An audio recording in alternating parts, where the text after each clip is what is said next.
Hey, welcome to Keugrammar one more time. Today I'm going to talk about think in English instead of translating. To know the secret, watch the video until the end. When I first started learning English, I struggled to speak fluently. Every time I wanted to say something, I had to translate from my native language to English in my mind. It took time, and sometimes my sentences sounded strange. I felt frustrated. I wanted to speak smoothly, without pausing to think about every word. Then, I discovered the secret. I needed to train my brain to think in English instead of translating. At first, it seemed impossible. How could I stop translating? My brain was used to thinking in my native language. But I decided to try. I started small. Whenever I saw an object, I tried to think of its name in English instead of my language. When I sat on a chair, I thought, chair. When I picked up an apple, I thought, apple. When I felt happy, I thought, happy. At first, I had to remind myself to do this, but after a few days, it became easier. My brain started recognizing simple English words without translating them. After I got comfortable with single words, I tried to think in short sentences. I described what I saw around me. If I was in my room, I thought, my bed is soft. I have a blue book on my table. The window is open. The air feels cool. When I went outside, I thought, the sky is blue. People are walking in the park. A dog is playing with a ball. I did this every day, and slowly, my brain started forming English sentences naturally. One day, I decided to take it a step further. I started talking to myself in English. I didn't need anyone else, I could just have conversations in my mind. I asked myself, what will I eat for breakfast? Then I answered, I think I will have toast and eggs. Later, I thought, what do I need to do today? I answered myself, I have to study English and go to the store. At first, it felt strange, but I kept doing it. Over time, it became normal. My thoughts flowed in English without effort. To make thinking in English a habit, I also practiced describing my daily routine. When I woke up, I thought, I am brushing my teeth. Now, I am making tea. I am putting on my shoes. As I went through my day, I tried to think in English as much as possible. This helped me feel more comfortable with the language. One of the most interesting changes happened when I started making small decisions in English. Instead of thinking in my native language and then translating, I tried to decide in English right away. When I looked at my clothes, I thought, I will wear the blue shirt today. When I was hungry, I thought, I will make pasta for dinner.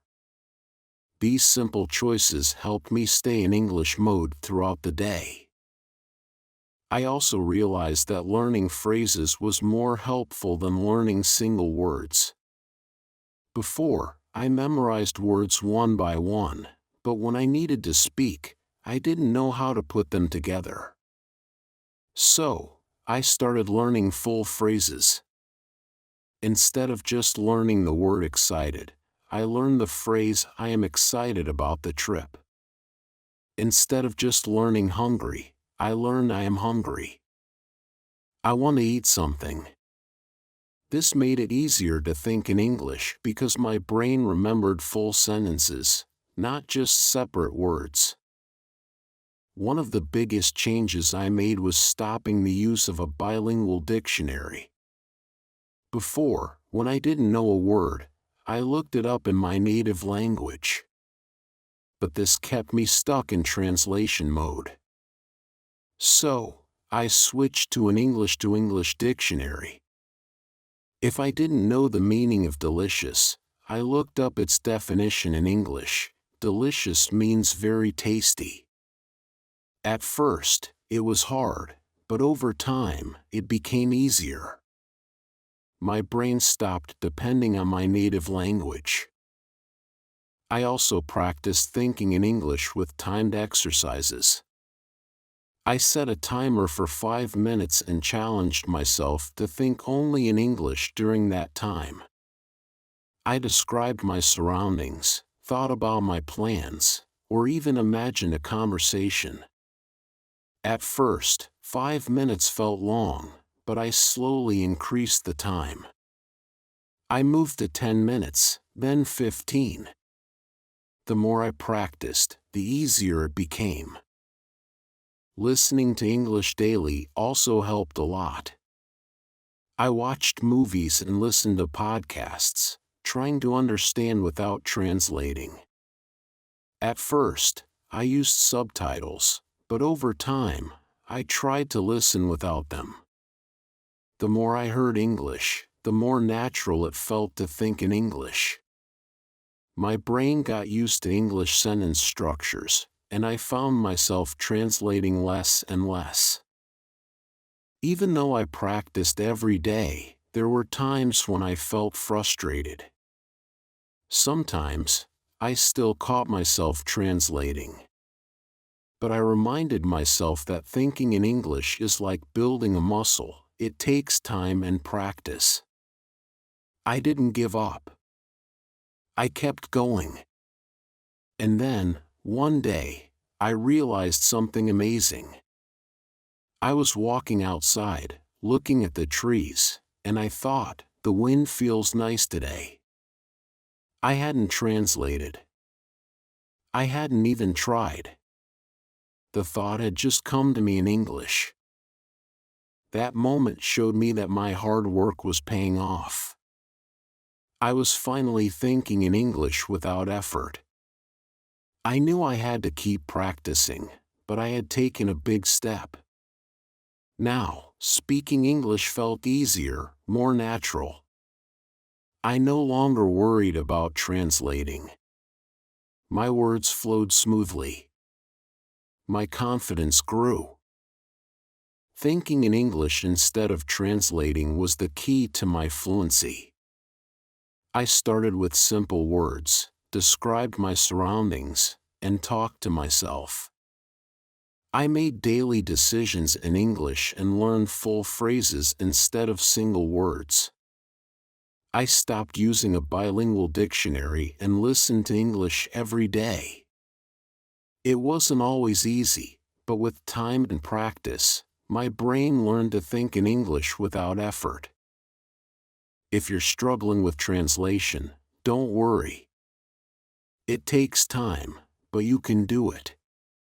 Start today. Start small. Keep going. One day, you'll realize you're thinking in English naturally, just like I did. And when that happens, speaking English will feel easy and natural, and you'll be one step closer to fluency. Keep practicing, keep learning, and most importantly, have fun with it. Thank you for watching, and don't forget to subscribe for more.